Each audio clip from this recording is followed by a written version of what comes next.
The federal government has announced plans to move some government agencies to occupy forfeited properties from the recoveries as a means of cutting down on government recurrent expenditure. At a meeting with the ministry's steering committee of the efficiency unit, the Minister of Finance, Mrs. Kemi Adeosun, said government will also, in addition, roll out a pricing guideline for ministries and agencies.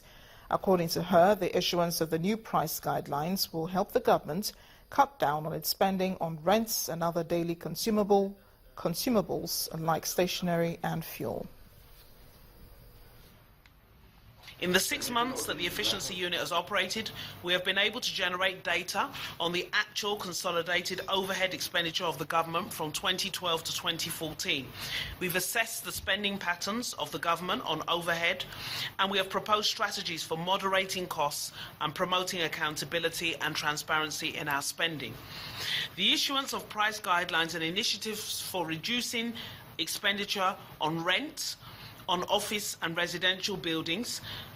You may want to note that the average annual expenditure on rent for the 3-year period from 2012 to 2014 was 3.55 billion naira.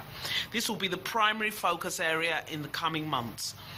And to achieve that, we are already looking at using properties that were forfeited from recoveries and moving some of our agencies to occupy those properties rather than paying rent.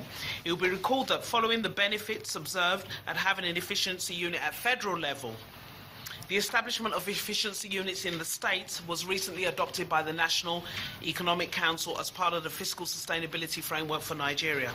Major savings are expected when ongoing engagement with the Bureau of Public Procurement and the pooling of MDA demand for standard products such as vehicles, computers, printers, photocopiers, diesel and stationery, to secure large discounts from suppliers, and issuance of price guidelines are developed and implemented.